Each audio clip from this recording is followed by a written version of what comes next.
Cuenta la historia que Adolf Hitler perseguía con verdadera ansia un objeto de poder. Un objeto que era ni más ni menos la lanza de Longinos, la misma que perforó el costado de Jesús de Nazaret en la crucifixión. ¿Por qué? ¿Qué perseguía? ¿Por qué quería tenerla junto a él? Es curioso, pero otros muchos dictadores también querían tener entre sus manos esta misteriosa daga, un tanto oxidada, y que ha pasado por diferentes puntos y que aún hoy se custodia en Austria. La verdad es que la historia de los objetos sagrados llamó mucho la atención de los jerarcas nazis. Es quizá una zona ensombrecida de la historia, sus expediciones, la búsqueda del Grial, incluso oficiales nazis que murieron en operaciones intentando encontrar esta especie de tesoros de la antigüedad. Pero no solo querían el valor material que en ellos pudiera contenerse, no. Querían algo mucho más importante. Querían un poder auténtico, un poder que reside en ellos, un poder que dicen les haría invencibles en su cometido de dominar el mundo. Nuestros compañeros Santiago Camacho y Juan Vallejo han intentado profundizar en la conexión extraña que existe entre los nazis y el esoterismo, el conocimiento de la magia. Muchos hablaban de Hitler como un mago negro, un auténtico hechicero del siglo XX. Vamos a intentar conocer, como digo, esa tramoya de la historia, esa historia que pocas veces es contada.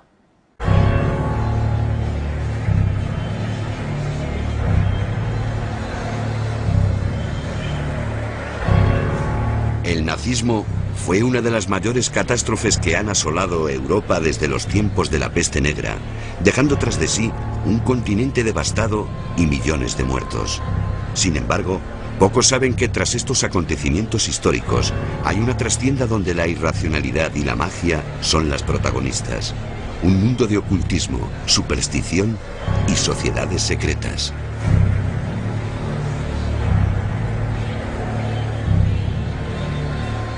Bueno, se han escrito miles de páginas acerca de las relaciones entre las ciencias ocultas, el esoterismo y el partido nazi.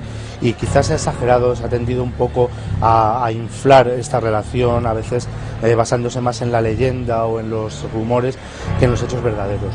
No obstante, sí es cierto que hay una relación importante entre las ciencias ocultas, el esoterismo y sobre todo ciertas teorías de moda en los años 20 y 30, como la teosofía, la antroposofía, el espiritualismo, el orientalismo, etcétera, que jugaron un papel importante dentro del Partido Nacional Socialista. Desde el principio, los altos mandatarios nazis frecuentaron la compañía de toda suerte de ocultistas, magos y videntes. El más importante de ellos sería Jan Erik Hanussen, uno de los personajes más extraños de los primeros tiempos del nazismo.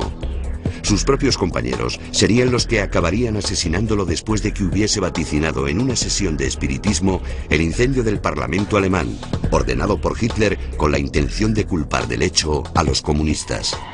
Comunicó a los asistentes, entre los que se contaban también el conde Heldorf y otros miembros de las SA, que se iba a producir una tragedia, un incendio, un feroz fuego iba a acabar con un importante edificio de Berlín y la causa iban a ser los comunistas.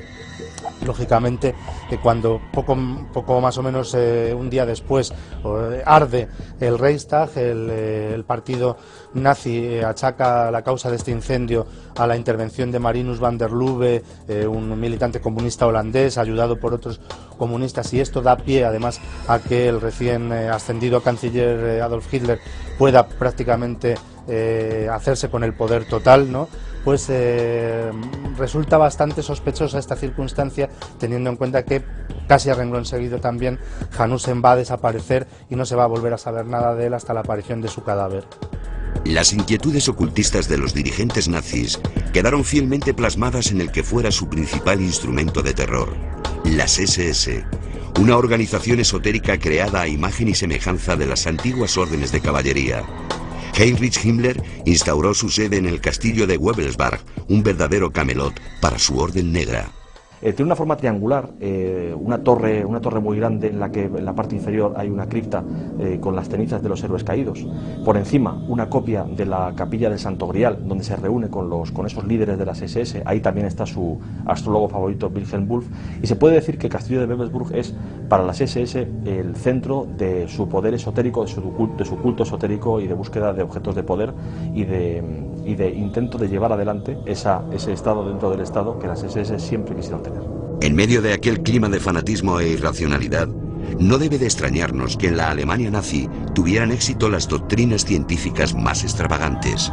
Fueron, por ejemplo, la doctrina de la tierra hueca, que planteaba que vivíamos en el centro de una esfera, que por lo tanto lo que veíamos como cielo y que pensábamos que podía ser, o que pensamos que puede ser el universo, realmente eran los bordes de esa esfera.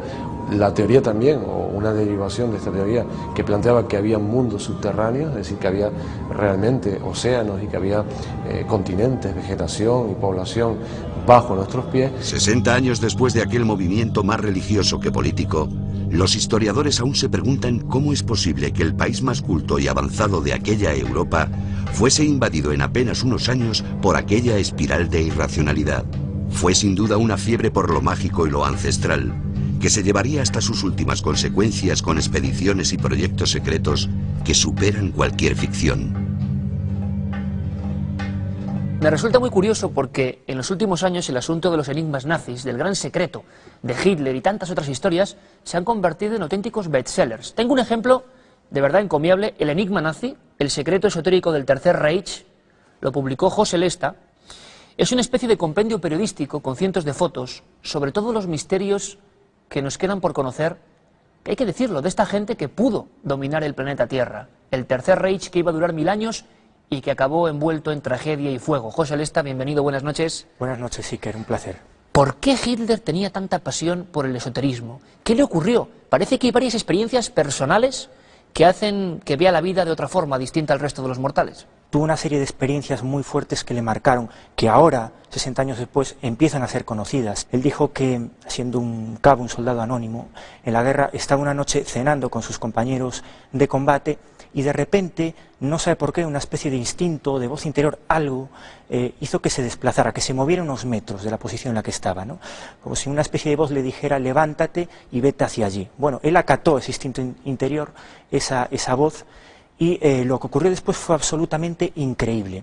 Al parecer un obús, salido de la nada, pues estalló en la posición en la que antes se encontraba Hitler. Bueno, todos sus compañeros del regimiento perecieron en ese lance. Todos menos él. Todos menos él. A partir de ahí, él empieza a escribir una serie de cartas, ¿no?, donde efectivamente se cree ya una especie de elegido, de enviado de la providencia.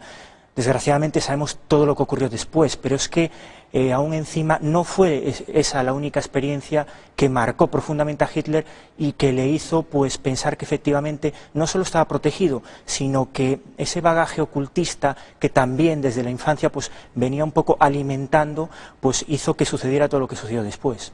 Es curioso porque hablamos de una Alemania destrozada después de la Primera Guerra Mundial, una Alemania con precariedad económica, con auténtico casi hambre en un país tan desarrollado, motor del mundo en muchas ocasiones, una Alemania derrotada en definitiva. Y lo curioso es que en ese contexto empiezan a surgir lo que hoy está muy de moda, sociedades secretas, sociedades negras además, ocultistas, y me refiero a negras en el aspecto de la hechicería, en el aspecto de los rituales, en el aspecto de querer controlar las fuerzas del otro lado, del mal.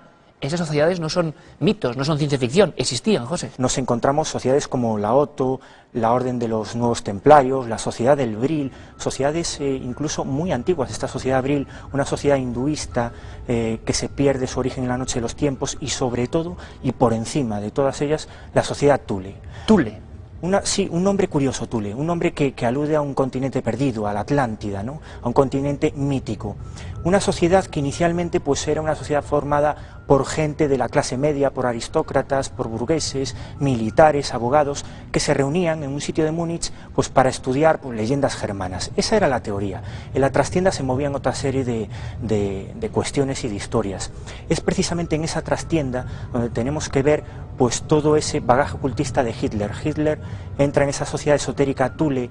Hitler llega a entrar en la sociedad, dentro de esa sociedad. Sí, esto se puso en duda durante muchos años. Ahora sabemos que fue así. En el año de 1922, antes de que se fundara el partido nazi, al menos como lo fundó él, pues formó parte de esa sociedad esotérica, pero curiosamente dentro del círculo externo.